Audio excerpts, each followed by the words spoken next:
So namaste and welcome to the third session, or if to use the language of entertainment, third episode of this web series, uh, Discovering Life Afresh, organized by KFI Mumbai.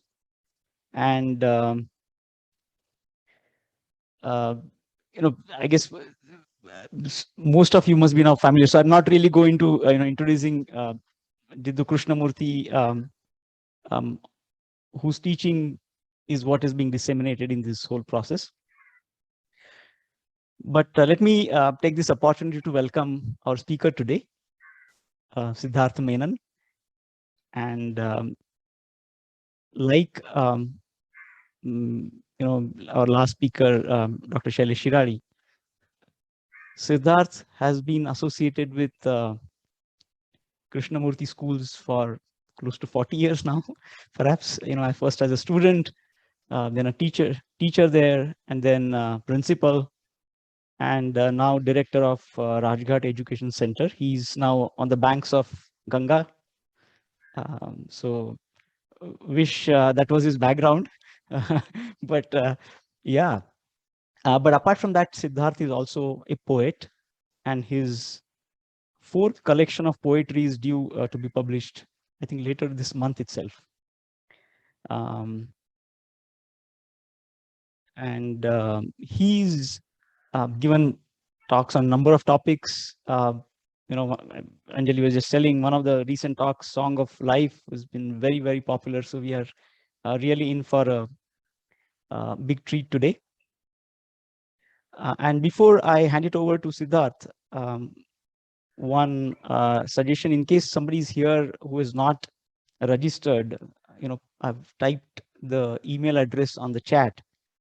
So please send your, an email to kfimumbai@gmail.com. And with that, let me hand it over to Siddharth. Thank you. Thank you very much, Vinay. And thank you, Anjali, and the KFI Mumbai Center for inviting me. I'm really pleased to be here. I'm not sure how entertaining this session is going to be, but the subject is in fact related to entertainment, the need for entertainment. And I'm going to be sharing a screen because I have some questions really that I would like to project, and perhaps a few quotes, and we'll take it from there. So let me just start straight away.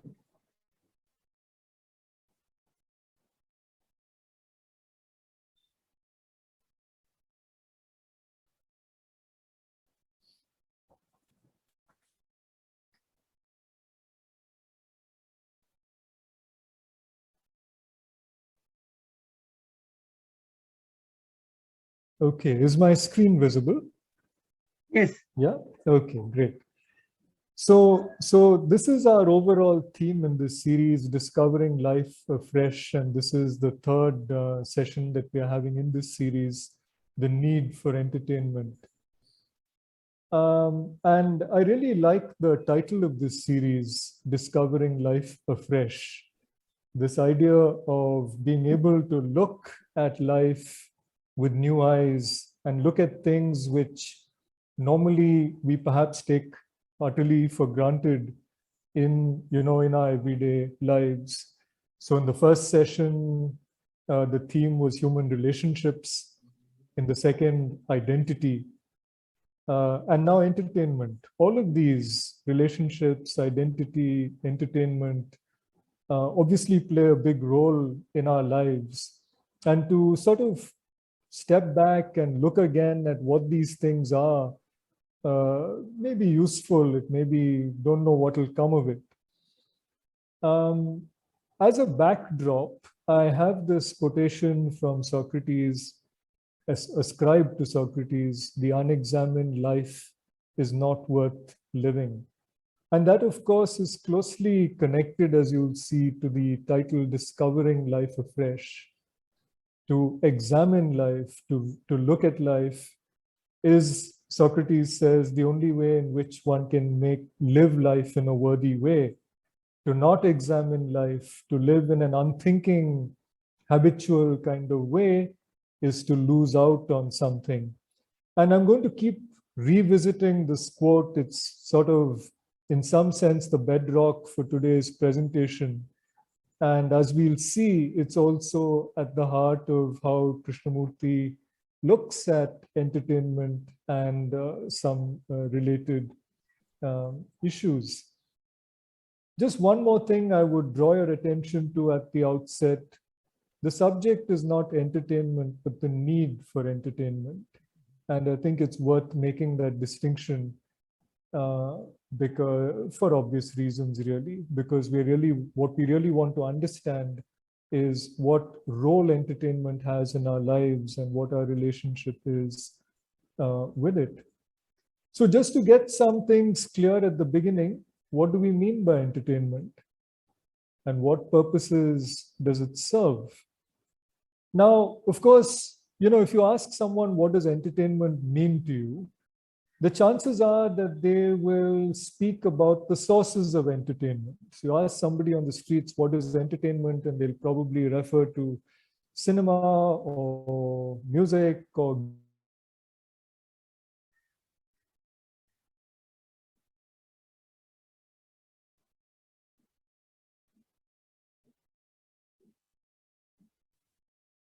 Okay, Anjali, did his thing freeze Yeah, for you as well? yeah, yes, Okay, his so screen we'll has just wait for frozen. his. We'll Okay, wait. Yes. Siddharth, we lost you Yep. for last maybe half a Okay, minute or can so. you hear me now? Yeah, Yes. we can hear you now, Siddharth. Yeah. Yeah.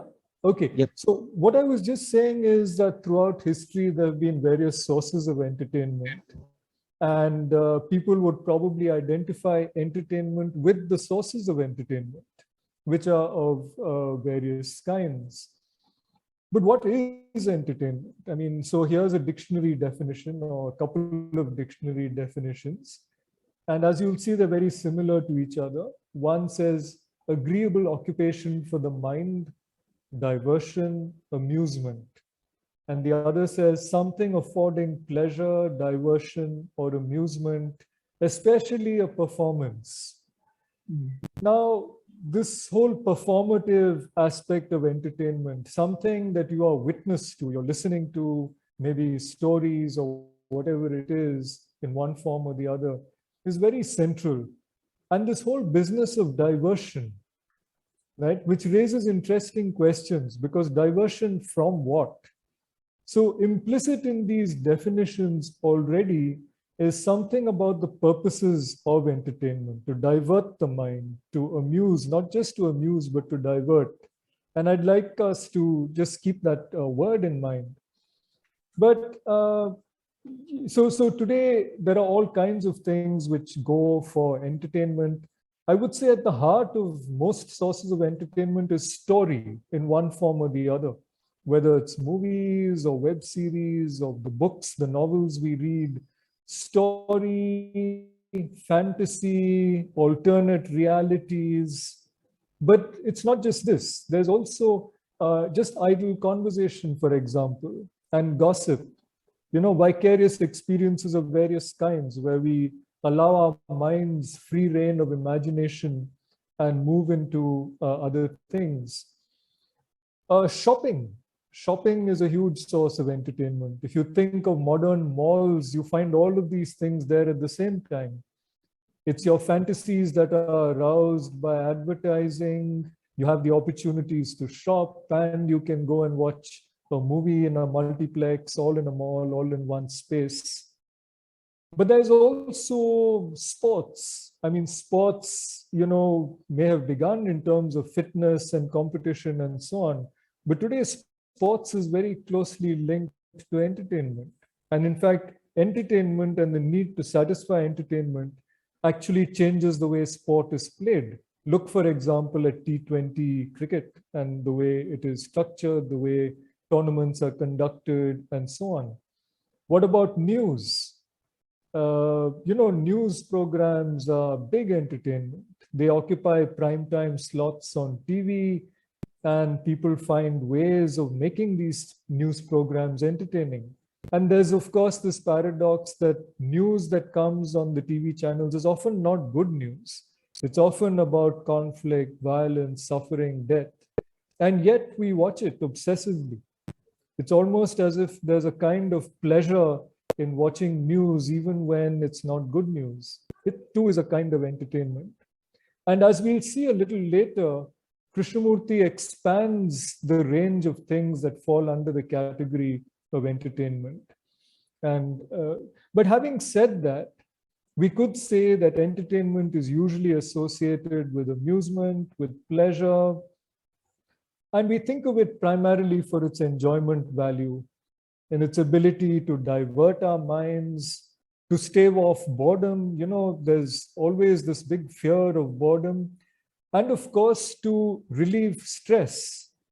Now, even in school, you know, when children, along with teachers, are planning for what movie to watch on the weekend, it's an interesting thing which comes up often. You know, if teachers would like to show a movie which is a little thoughtful and thought-provoking and so on, typically the children will say, oh, but we are under so much stress. We have to work so hard during the week.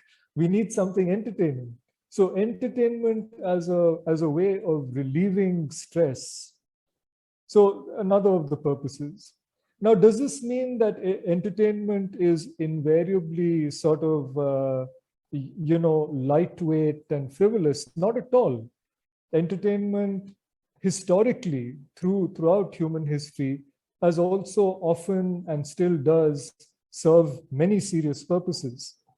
So in all of these things we're speaking about, whether in fiction or movies or and so on, there are also serious categories within them where people are using their media in order to communicate something, some message, some vision, some understanding of life. And so there's what you call serious cinema, and there's pure entertainment. And that's true in other media as well, other sources of entertainment as well. There's also a recognition that entertainment can be used as a channel for education, for learning. And so you've got these hybrid things, you know, you've got things like edutainment. I don't know if you've come across that word. It sort of conflicts education and entertainment. The idea that it's by entertaining the mind that you make people receptive to learning lessons and so on.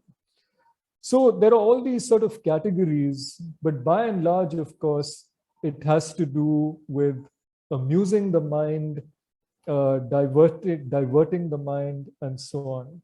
And the fact is that in today's world, entertainment plays a huge role in the lives of many people, and it's an enormous, enormous and growing industry.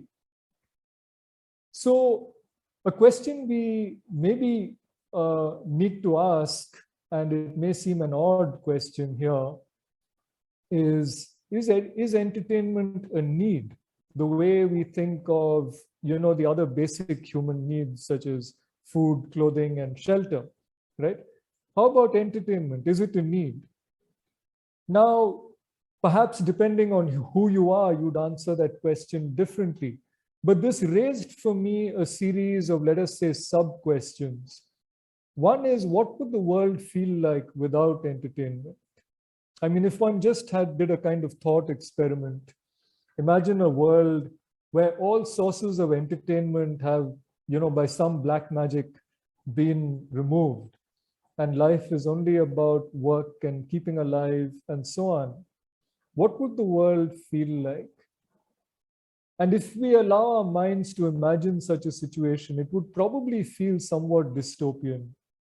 If we had nothing to divert our minds, if we had nothing to take pleasure in the way we take pleasure in our usual sources of entertainment, wouldn't the world be a poorer place? It would be rather grim and dark, and what would we do with ourselves? Why is it so hard for us to conceive of living without entertainment? Now, clearly, entertainment may not have anything to do with mere survival. It seems as if there's something beyond survival that is served by entertainment. And yet we can't sort of conceive of an existence without it, right? Is it a question of time? Is it that we have more time on our hands than we know what to do with? Today, the way the economy is run, most of us don't have to, labor in a field to produce food or build houses with our own hands. And of course, we have a lot of time on our hands. So is it that entertainment is necessary, a need, because there's so much time, right? And if we had less time, it wouldn't be a need. Or do we see entertainment as a kind of antidote to work? I was asking about stress earlier. I was referring to stress. Now, for many people, work is work. Something you do because you have to do it, not necessarily because you enjoy it. And it can be stressful. And therefore, there's a need for entertainment. At the end of the day, you need to come, put your feet up, allow your mind to relax, allow it something to get your mind off the pressures of work and so on. But there's a question which is connected with this, which is, if we loved the work we did and our lives generally, would we see entertainment differently? If our lives were fulfilling and if work were not seen as a burden, would we still have the same need for stress busters? Would we still have the need to divert our minds? So these are the kinds of questions which sort of arise, when one is thinking of entertainment as a need. Now, maybe this sort of thought experiment of seeing what the world would be like without entertainment will actually help us see how dependent we are on it, because it's so difficult for us to conceive of the world without it. And so you realize how important it is. But then this brings us back, it seems to me, to the epigraph at the head of this talk, which is that the unexamined life is not worth living. So I'd like to spend a few minutes just looking at that statement and before I go to that, I'm sorry, I missed one thing, which was this question of, is there an antidote to the need for entertainment? Pardon me for that. Now, the word antidote here, all right? Now, an antidote suggests something you take for a poison, right? Now, again, let me make clear I'm making a distinction between entertainment and the need for entertainment, right? Now, the need for entertainment is something that presses on us, right? So is there an antidote to that need? Why are we so dependent on entertainment?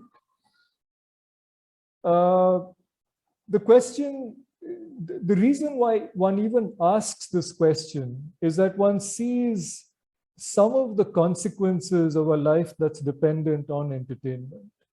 One sees, for example, restlessness, boredom, addiction. Addiction is a huge problem. Right now, for example, addiction to gaming is a recognized psychological disorder for which there are prescribed treatments.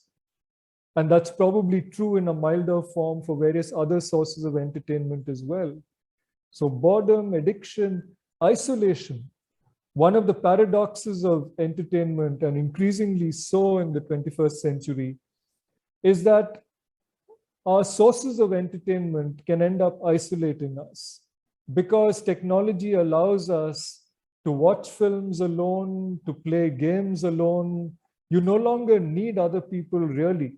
Everything can be done in a kind of virtual world. So isolation. So all of these are recognized problems in the world today: boredom, addiction, isolation. But there's another, perhaps even more fundamental one, which is, suppose we believe that the purpose of our lives is, in fact, to lead an examined life, to understand ourselves. All these sources of entertainment are a way of taking us away from that journey. in which case this whole business of diversion becomes no longer merely amusement, but diverting us from what you might call the purposes of life. In which case, again, entertainment is something we need to be worried about, or not so much entertainment, but the need for entertainment, the addiction to entertainment. So the next question, should we then try and cut it out? Should we just cut out entertainment if we were capable of doing that? Now, of course, there are situations where entertainment is cut, right? Right now, we are in exam season. I'm sure there are many homes around the country where parents are limiting the TV time or internet time that their kids have in order that children can study.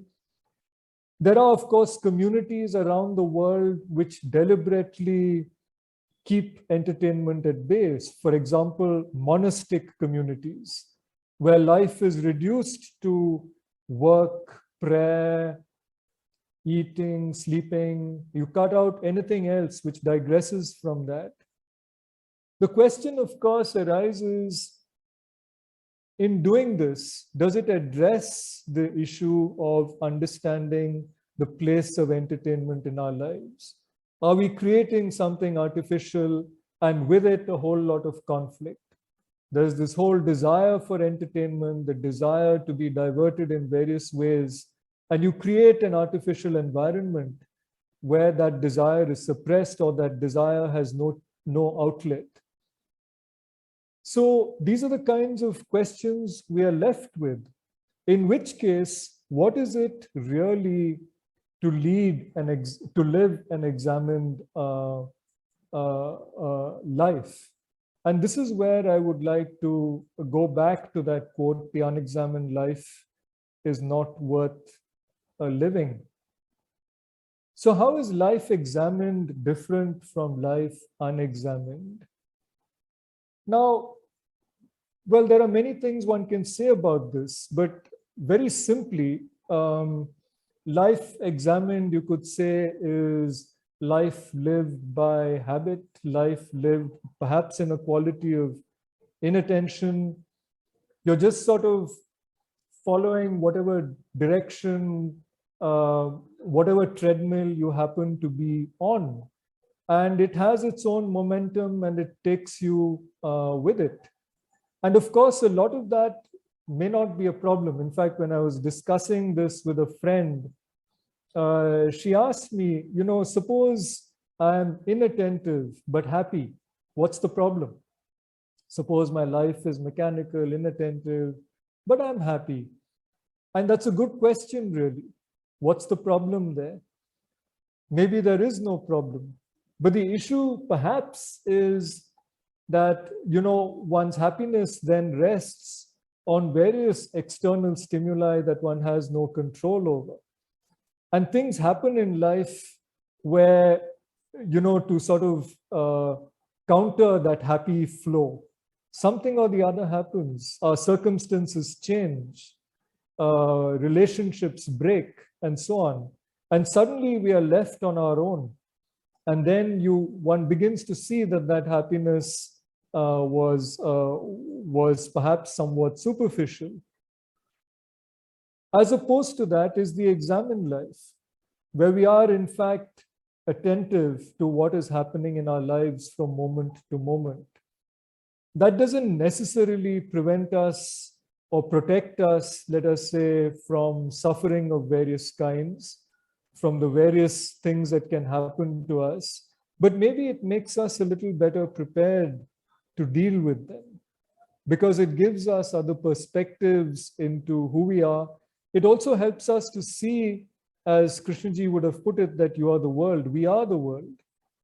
When we have the capacity to examine our lives, we realize that whatever it is we are going through and whatever it is we are is not radically different from the other people in the room. The question which follows from this is, does it matter which kind of life we lead, examined or unexamined? Now, I've already sort of begun answering that question in my comments on the previous question, but I think one needs to ask this at two levels. Does it matter for the individual, for each of us? And does it matter for society? Now, I was saying that for the individual, the examined life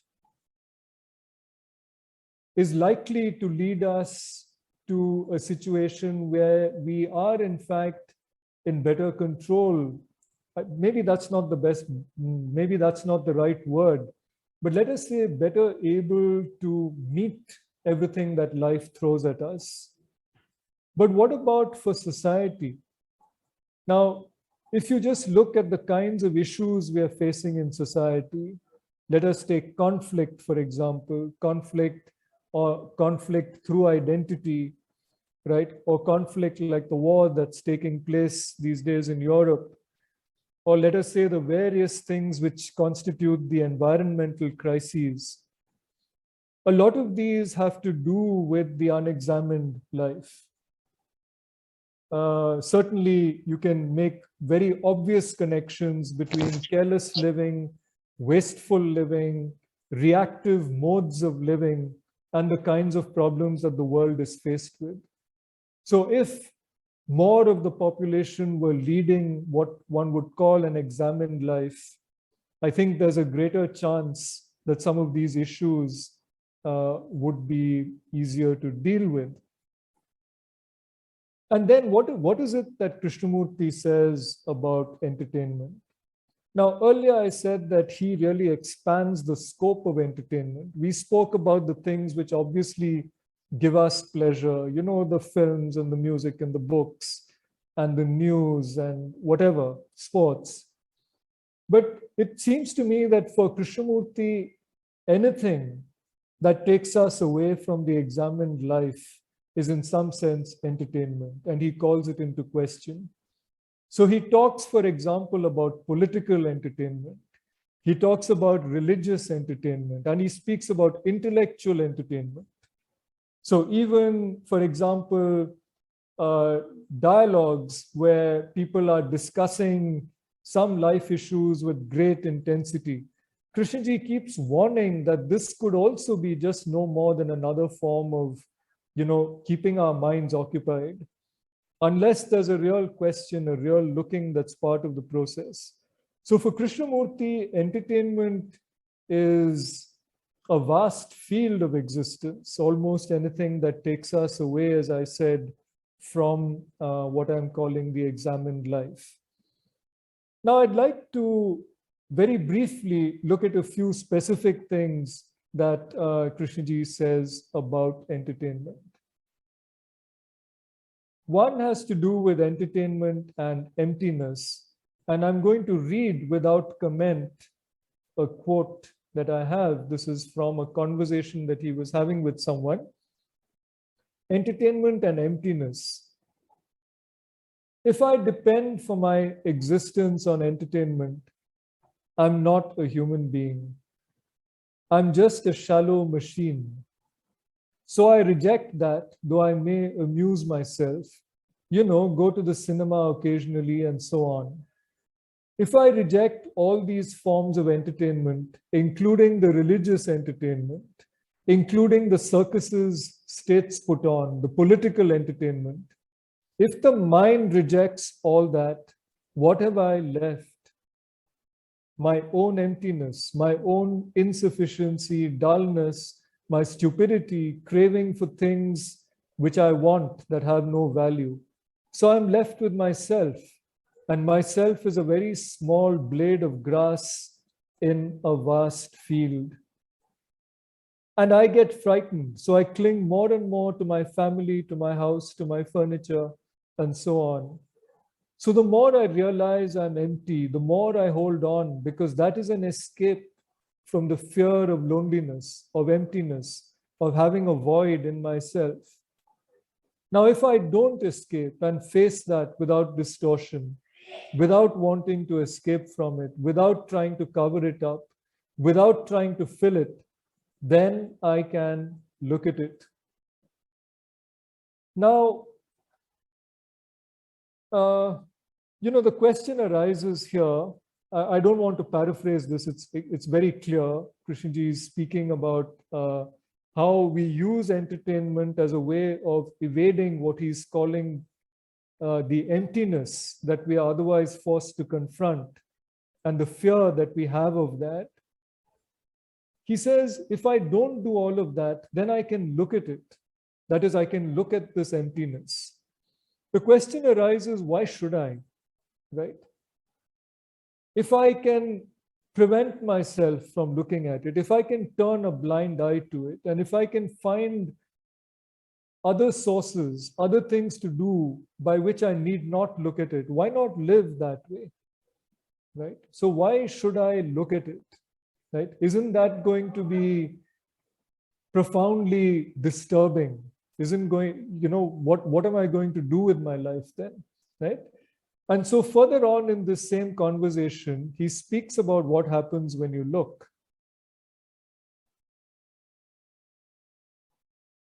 Then what takes place? Then there is no longer a movement away from it, because any movement I make will still be in the category of escapes, entertainment. So the mind remains with it without becoming neurotic. It becomes neurotic the moment it wants to escape from it. So it can remain with it without saying, I must change it, I must fill it. So when there is this emptiness and there is no observer who wants to direct it, then that very emptiness undergoes a tremendous transformation. It's no longer empty. Therefore, there is no fear. Therefore, this craving for pleasure and entertainment comes to an end. So Krishnamurti is addressing this larger issue with entertainment, that it diverts us from looking at ourselves, and thereby it seems to take us away from human potential. It's as if he's suggesting that the highest human potential is in fact to understand ourselves, to understand this vast emptiness which is at the heart of every human being. And therefore, in some sense, entertainment is actually preventing the fulfillment of human potential. And to be able to look at it, to be able to stay with it without wanting to divert it, without wanting to escape from it, is in fact transformative. But the question is, do we really want transformation? Or are we afraid of it? Or would we rather just continue with, the sort of comfortable ways in which we live? But there is also this question of what happens to the mind, to the human mind, under the barrage of entertainment. With all this, and it's growing more and more, the sources of entertainment were perhaps simpler. Now they're around us all the time. Is the mind even capable of getting away from it and just looking at itself? So here's a passage where Krishnamurti seems to be addressing this issue, this question. Technology, the brain, and entertainment. When technology and computers with robots dominate and become part of our daily life, then what is to happen to the human brain, which has been so active so far in outward physical struggle? Will the brain become atrophied when people work only a couple of hours or more? When relationship is between machine and machine, what is to happen to the quality and vitality of the brain?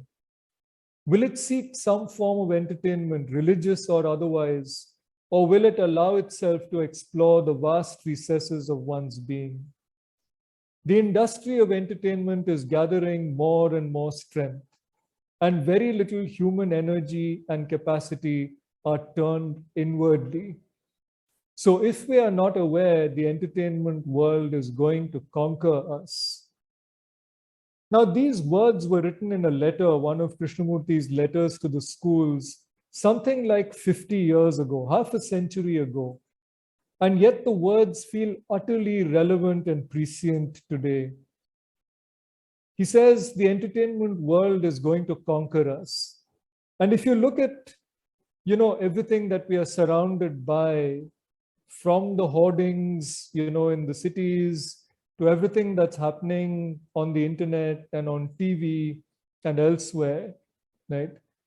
The entertainment world is, in fact, ubiquitous. It is there. And it's hard to argue against the proposition that our minds are already, in some sense, subject to it, if not conquered by it. So, so what he's saying seems to be utterly true. And in such a situation, what is it that happens to the brain? Is the brain still capable of looking at itself, or does it become so habituated to being diverted that it no longer has the stillness, the patience to do without stimuli of various kinds and to be with itself? And this brings me to the last thing that I'd like to touch upon in this talk. And it's a word which is, I think, very closely related to entertainment, and that is leisure. And you see, in our common understanding of leisure, perhaps leisure is space that needs to be filled, often with entertainment. So what is leisure, and what will we do with it? And here Krishnamurti says, the entertainment industry is tremendously strong. Poor man, the computer will give him leisure, but what will he do with that leisure? Here, when Krishnaji refers to leisure, he seems to be speaking about time released. Okay, the computer will give people leisure because the computer makes many tasks easier, right? But what will we do with that leisure? What will we do with the time that's freed up?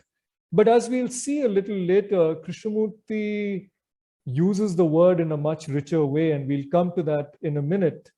But before that, let's go back to the dictionary.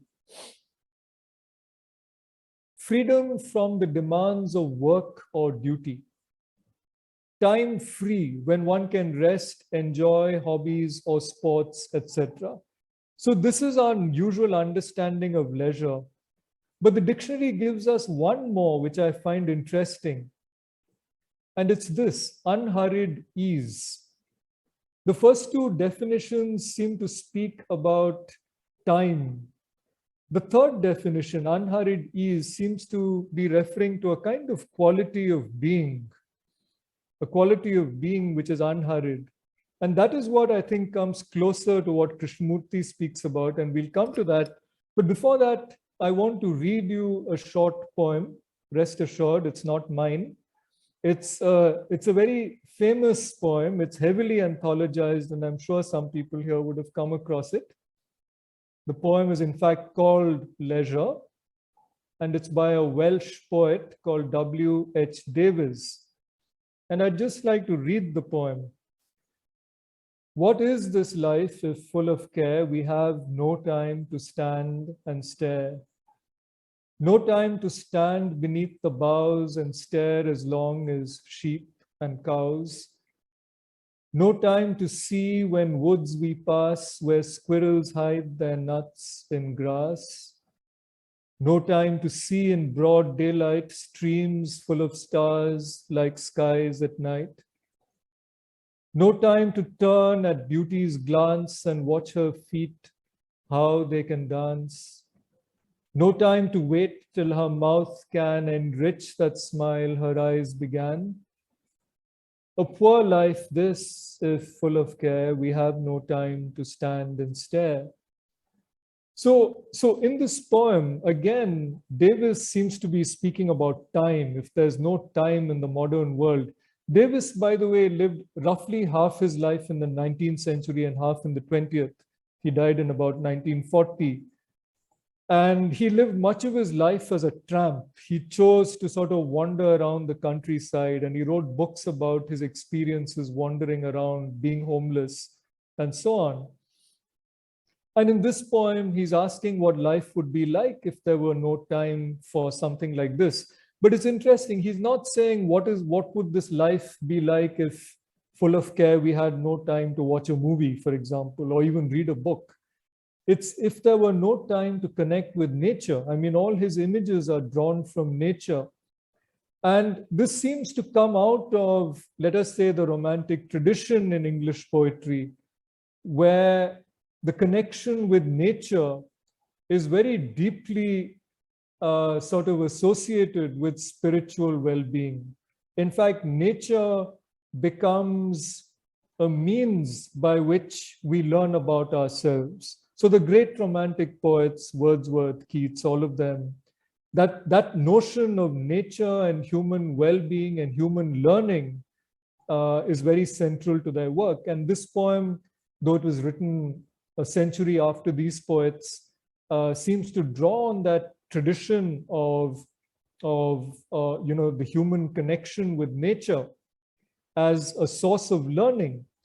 And so the final thing, and this is where I'd like to end my presentation, is with, again, Krishnamurti and leisure and the learning mind. And this is again from the letters to the schools. A school is a place of leisure where the educator and the one to be educated are both learning. This is the central fact of the school, to learn. We do not mean by leisure having time to oneself, though that is also necessary. In fact, it's interesting, Krishnamurti goes on to refer to various things which he says are not leisure.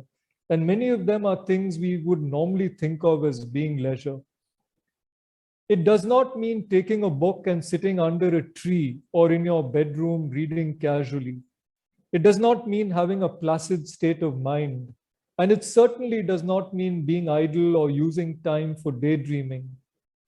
Leisure means having a mind that is not constantly occupied with something, with a problem, with some enjoyment, with some sensory pleasure. Leisure implies a mind that has infinite time to observe what is happening around oneself and within oneself, to listen, to see clearly. Leisure implies freedom, which is generally translated as doing as one desires, which is what human beings are doing anyway, causing a great deal of mischief, misery, and confusion. Leisure is having a quiet mind with no motive and so no direction. It is only in this state of leisure that the mind can learn not only science, history, mathematics, but also about oneself. Now, I find this passage profoundly moving and profoundly relevant to this whole issue of entertainment, because we normally think of entertainment as the things by which we fill in time, the things by which we kill time, which is such an awful phrase, to kill time, to while away time. And Krishnamurti seems to be saying something very different.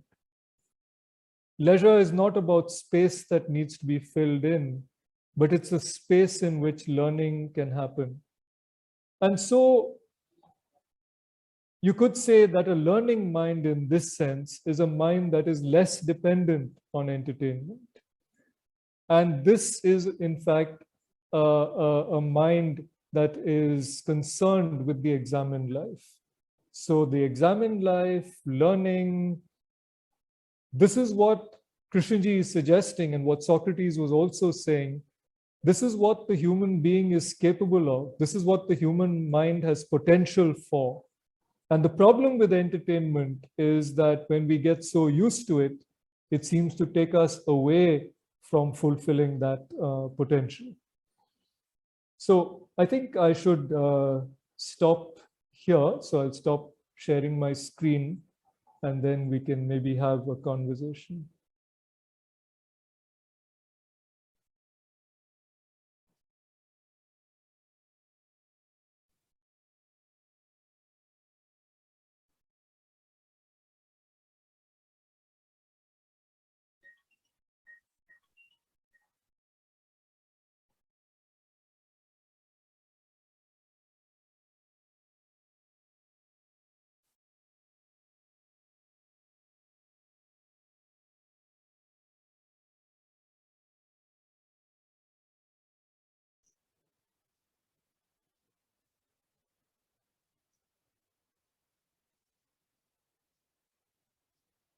Are we taking questions, Vinay? Yeah, we are very much. We are. So everybody, please, yeah, observations, questions, welcome. Another word in this connection, Siddharth, is that phrase, spectator sport. We have made, there's a distinction between the spectator sport and you're converted life into something to be watched and you never participate in anything. So that has become almost endemic in human culture, that we are just spectators to what other people are doing. And then there is the other rather frightening phrase which Krishnamurti has often used, the notion of a second-hand human being. So I think both of these seem to crop up in what you have described. Why we accept that status so easily we simply voluntarily agree to live a second-hand existence, simply observers and spectators at things, not bothering to try to think out something for oneself.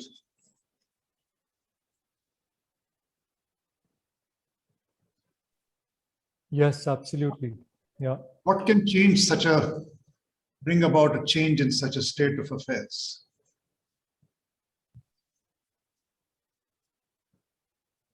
Is there anything in education which can touch such a situation?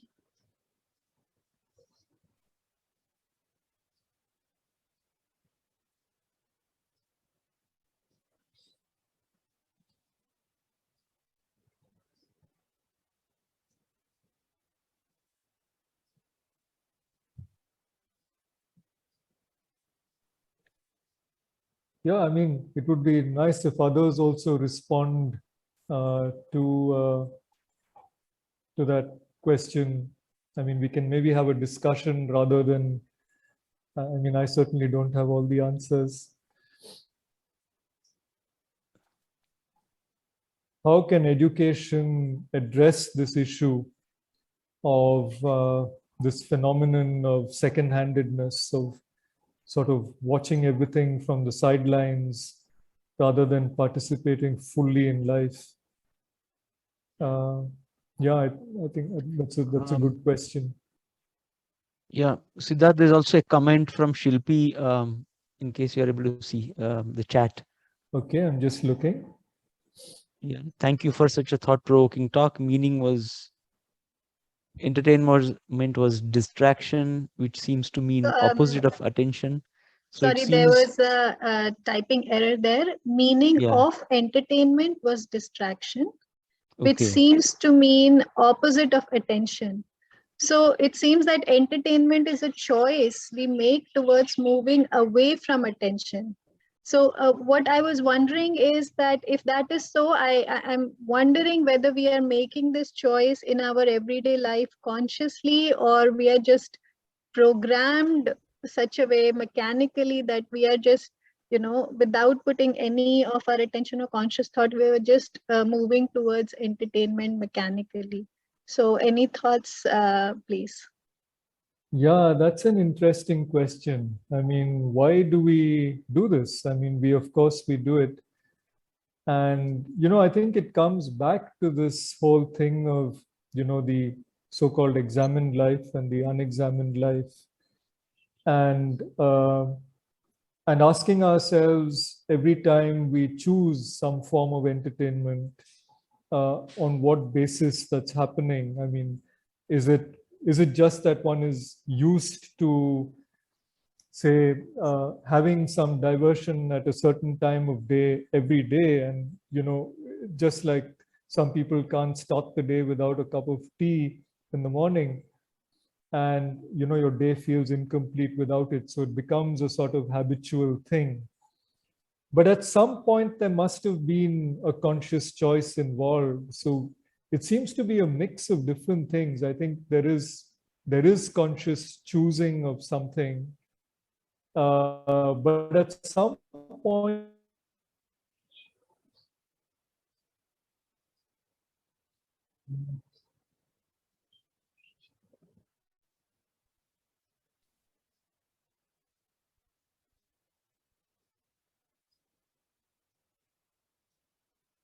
I think again, it looks like it's Maybe that frozen thing. for me. Is that correct? Yeah. Yeah. Okay, Siddharth. Yeah. Okay. Can you hear me We now? lost you again for maybe half a minute. Okay. Am I audible now? You are audible now. Yeah. Yeah. Okay. So what I was saying was, when Krishnaji speaks about how entertainment conquers us, I think he was putting his finger on the sort of beguiling power that entertainment has. And that's getting more and more so because entertainment is getting more sophisticated every day. And, people and the entertainment industry employs armies of people who understand human psychology to see, what it is that will draw people in and what it is that will make people addicted. That way the entertainment industry is quite unscrupulous. It's quite happy to get people addicted, right? And so at some point it feels as if you no longer have agency over it. And then it's, you're doing it, as you said, kind of mechanically or habitually, right?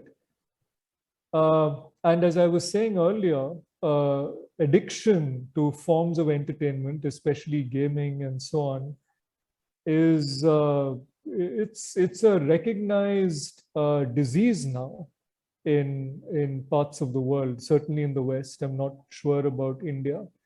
And they have, programs of treatment for it and so on and so forth. But for most of us, let us say we don't reach those extreme stages, and let us say we feel we have and perhaps actually do have some agency in our own lives.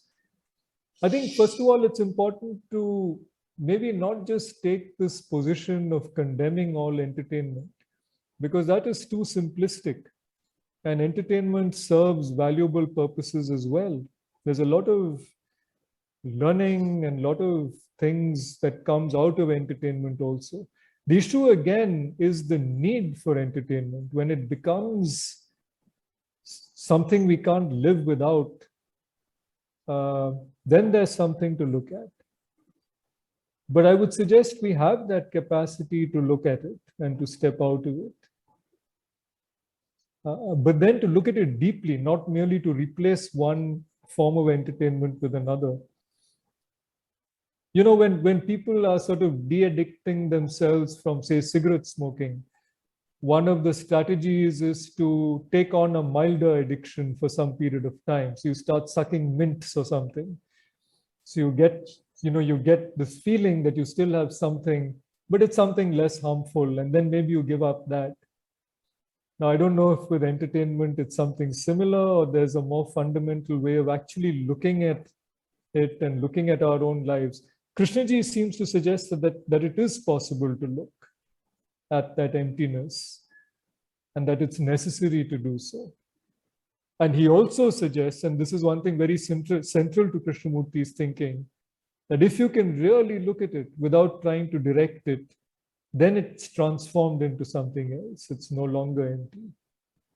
Now, I don't know what that means, but I mean, there's something to look at, I think, in what he says.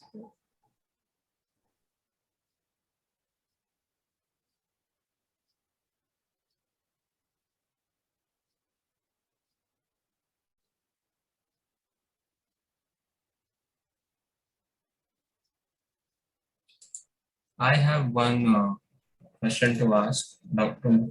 Menon. So, it was a great session. So, my question is that does entertainment create a lack for us that we are missing out in our lives? Especially, you see young people who are very open and receptive to what is being given on TVs, on films. They get influenced pretty quickly and they start comparing that, okay, out and this piece of information that I see on TV or films, it's providing me some sort of direction. So what would Krishnamurti's response be to this?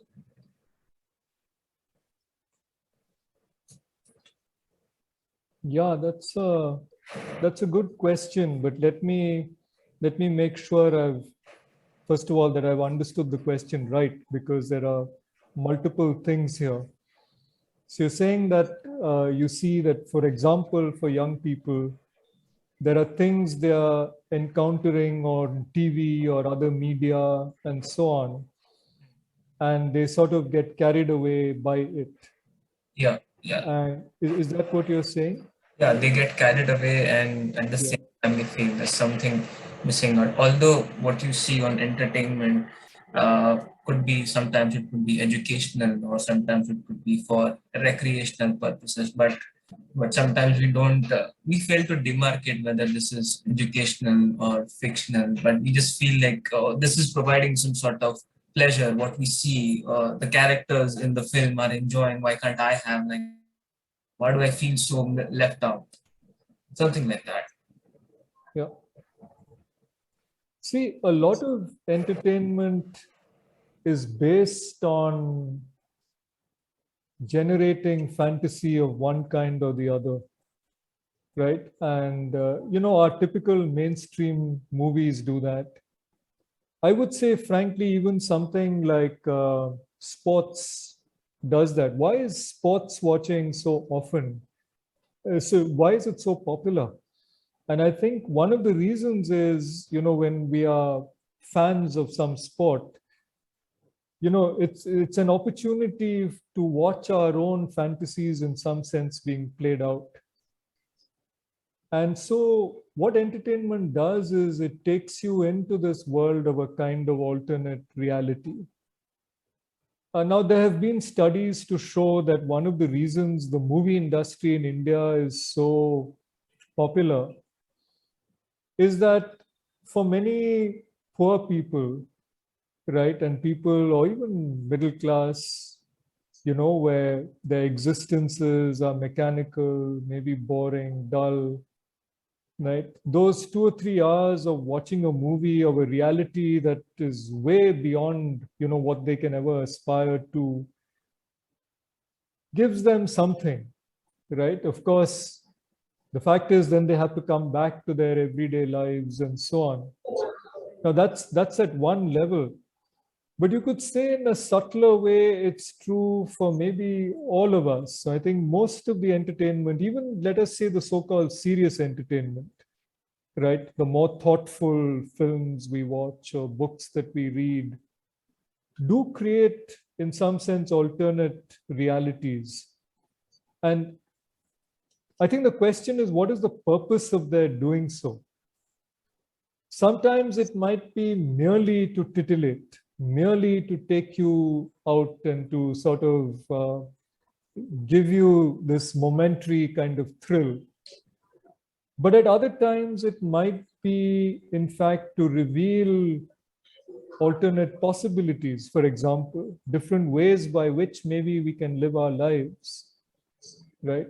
So a lot of serious, let us say, I'm again using the word serious, let us say more thoughtful fiction or movies and so on, right?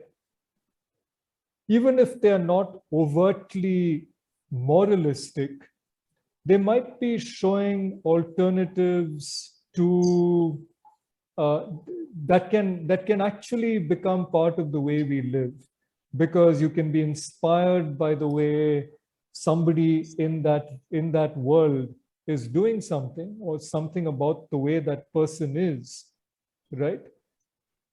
Now, for Krishnaji, that's not good enough, because, just being inspired by somebody else, that's again secondhand. That's still taking you away from yourself, right? And yet, let us say that Krishnamurti himself, right, when people encounter him, initially at least, they're attracted to him because he seems to represent an alternative. He's asking questions, very fundamental questions, which maybe people don't encounter otherwise in their lives. And so you're drawn towards him, you gravitate towards him. But if you have to make something of it, then finally it's what you do with your own life and with your own questions. So likewise with even serious entertainment, if it ends at just being inspired or moved to tears by something beautiful or whatever, that's nice, but it ends there, right? but it could lead to a process of questioning, of exploration, of looking at one's own life deeply and afresh. In which case, something else is happening, right? So to come back to people who are carried away, and that's in the nature of entertainment, it does carry us away. And unfortunately, for many people, that's enough. I mean, they don't want anything other than to be carried away. They're quite happy with that, and that dominates their discourse. Look at the amount of time that people talk about the movies they've watched, about the shows they're looking at, the serials. They're almost living more in that world than in the everyday world.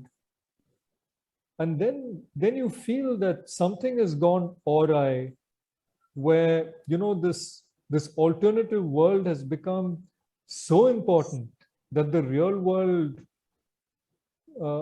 is receding into the background. I'm sorry, this is a kind of roundabout response to your question. I'm sort of thinking aloud. Maybe if anybody else would like to respond to it, please. Yeah.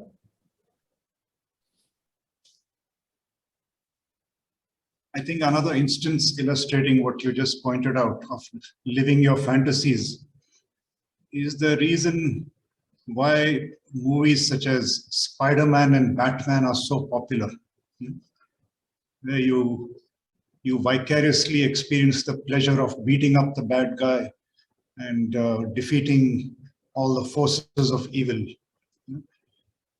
I think because these movies are tremendously popular and have been so for some time.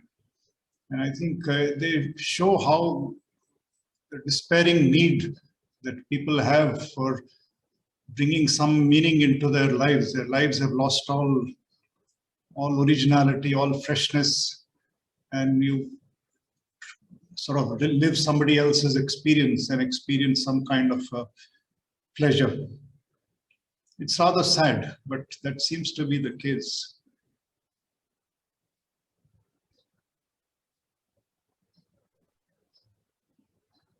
There's a question in the chat from Nikita. Can we say that it's because of lack of purpose we get carried away in the fictional world? Yeah, that may be one reason. I mean, when our lives are sort of being blown here and there, like a seed being blown by every wind. In one way, it's nice to, be like that seed, to be receptive to everything. But then if it isn't sort of anchored in a kind of connection, or at least an interest in the realities of one's own life, right? Then it does no more than being blown around here and there. I mean, I think it's great when, the mind and our beings are open, receptive, capable of, enjoying, even some of the most trashy entertainment. Maybe, we were talking before this meeting, some of us, and, the kinds of things that Krishnaji read and watched are not what we would call serious entertainment, right? He liked watching thrillers, reading thrillers, and so on. Perhaps precisely because it's mindless, and it's just a way of diverting the mind. But then if our lives are only that, then it looks as if, again, it comes back to this whole thing of what, as human beings, what is our potential, right? If we have the potential to lead richer lives through self-understanding, and if entertainment, because we are so addicted to it, prevents us from fulfilling that potential, then something is lost. Is it okay if I add something here? This is related to Nikita's question. So the question is, if we ask, why should a windshield be clear in the car? Why should my windshield be clear? What I see from the front. Is it because I want to reach a destination, or is it because my moment-to-moment decisions of driving, for them to be appropriate, I need to see clearly. I mean, sometimes I drive not to reach a destination, but just go for a random drive, come back. There is no destination, but windshield needs to be clear even when there is no destination. So if I see that windshield clarity is very important, then whether there is purpose or no purpose, I would give importance to seeing something clearly. Sometimes purpose may be such that so powerful that it may cloud, my thought process itself. So perceptual clarity, its importance, unless I am convinced that unless I see clearly, my moment-to-moment responses will be distorted. Yeah. Absolutely. Yeah.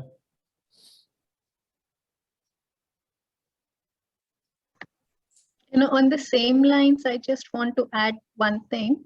Like we call purpose, like especially in student life, we call purpose if somebody wants to crack the IIT or somebody wants to clear the IAS exam. And we may see that on a practical level, they are not spending so much time watching movies or just chatting away. They are kind of focused on the purpose. But at the same time, if we take a few steps back and look where that purpose is coming from, then that purpose is again coming from a lot of effects, from influences from society or some media or what is cool in those times. So again, that may be, in a very gross level, the person or the child may be keeping away from entertainment. But again, that preoccupation of the mind towards that goal, which is not necessarily coming out of his own attention or intelligence, probably that would also qualify as not really entertainment, but something not quite, not quite coming from attention, I would say. Yeah, I mean, it's again diversion. I mean, to use, the richer sense of that word diversion, it's probably again diverting the child or the person, the human being, from understanding himself or herself.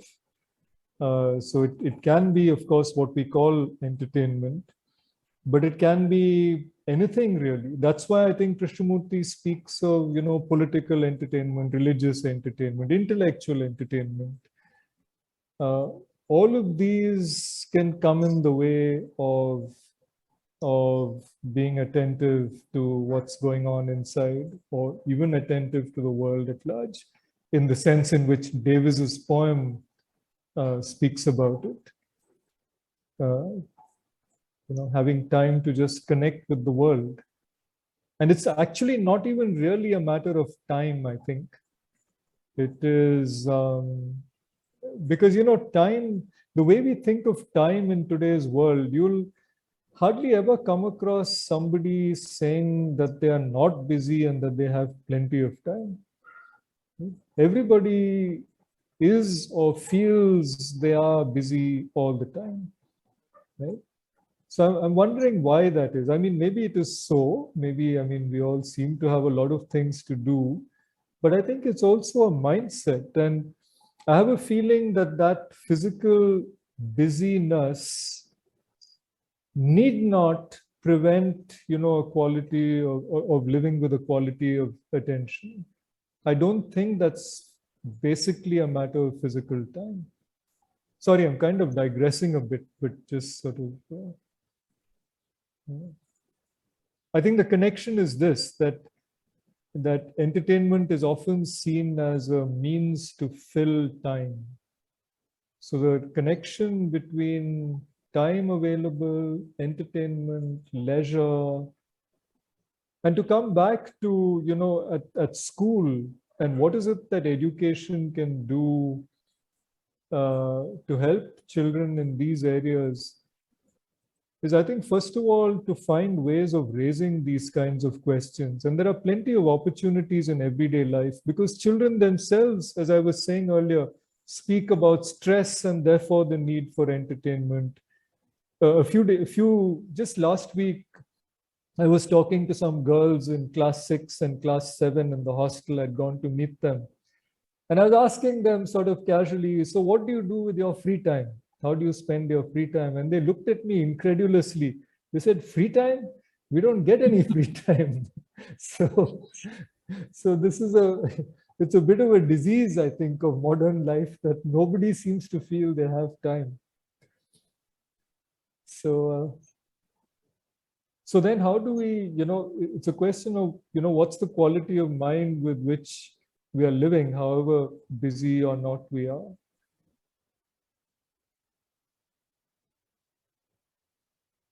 So what is the secret of unhurried ease in that case? Well, how does such a quality come about in a natural and easy manner, not forced into being? What brings about such a state of mind?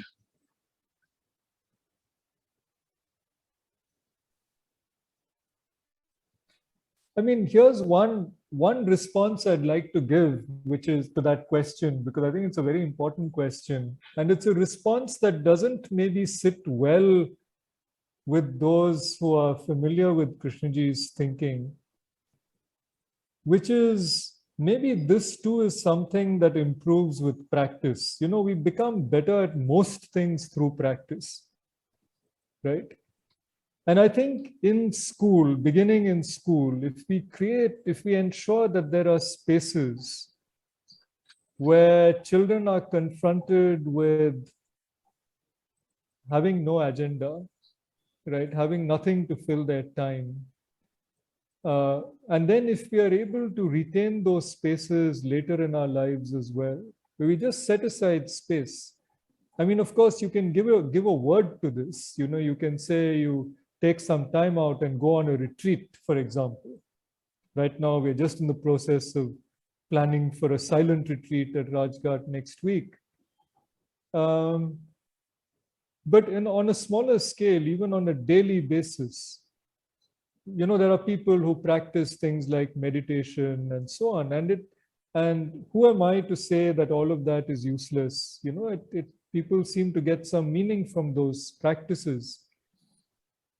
And even if one doesn't follow any systematic practice, if one, creates spaces in one's life, right, where one isn't in a hurry to fill those spaces, and then just as observing what's happening, right, maybe over time we become less uncomfortable with that. Initially it seems uncomfortable, even to think of sitting for 5 minutes without doing anything seems to run against the grain of life. Why would one sit for 5 minutes and do nothing? Right? So some of the schools, of course, have practices which encourage that. So, in many of the Krishnamurti schools, we have, silent spaces in the evening, astachal, children, the whole community comes, just sits together quietly. And initially with children, often there's resistance to that. They don't see the point of it. But quite often over time, it becomes a valuable part of their rhythms, a part of their routines. And I know that Shailesh would bear me out on this. Many children later, after they've left the school and they reflect on what have been the most meaningful experiences for them in school, this is one of them that they speak about. Just having a quiet space. So I think maybe one has to begin simply, and where one can create environments where, just as we create opportunities for entertainment, for activity of various kinds, maybe we should also actually create inactivity, create silence of various kinds. So people begin to experience these things without fearing them or without finding them strange.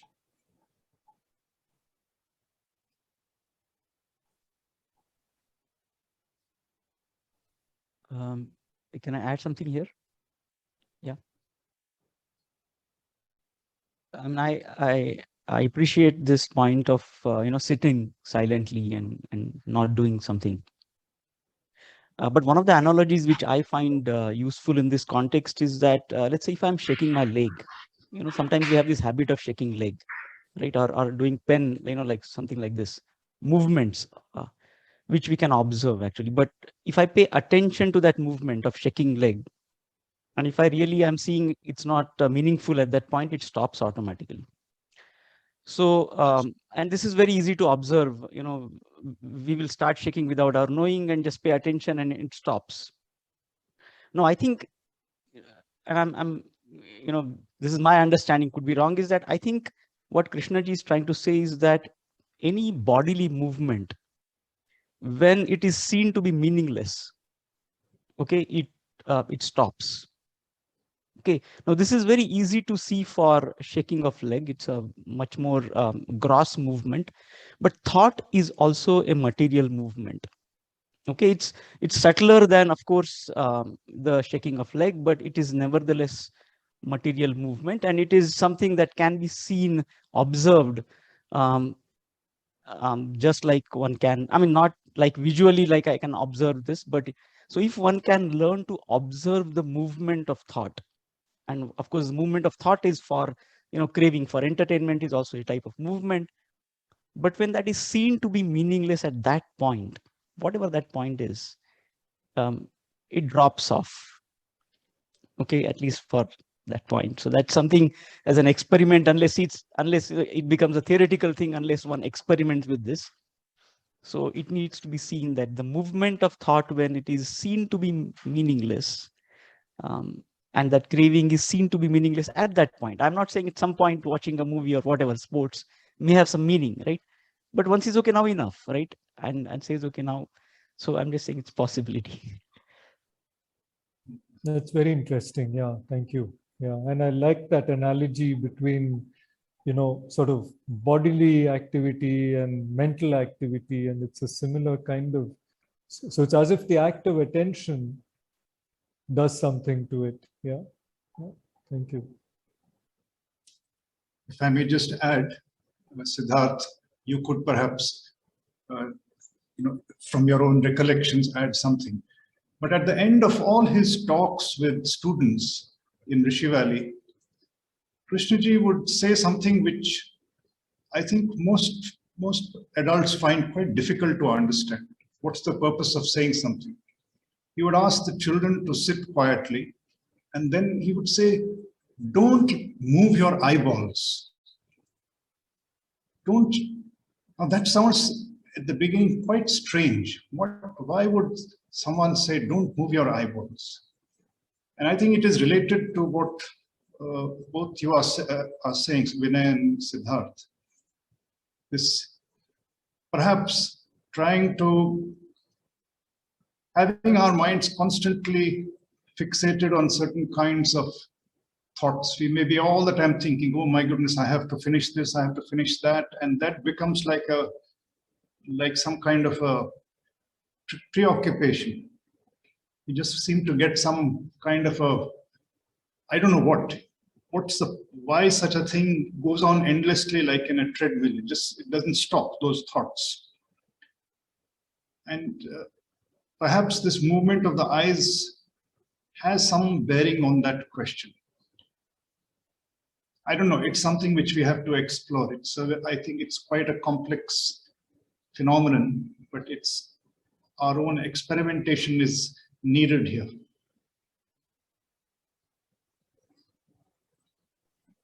That's very interesting. Yeah.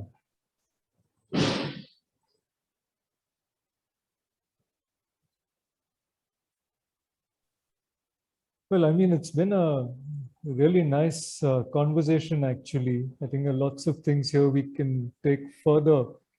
But I was wondering whether maybe we could start bringing it to a close. I'm asking this for selfish reasons.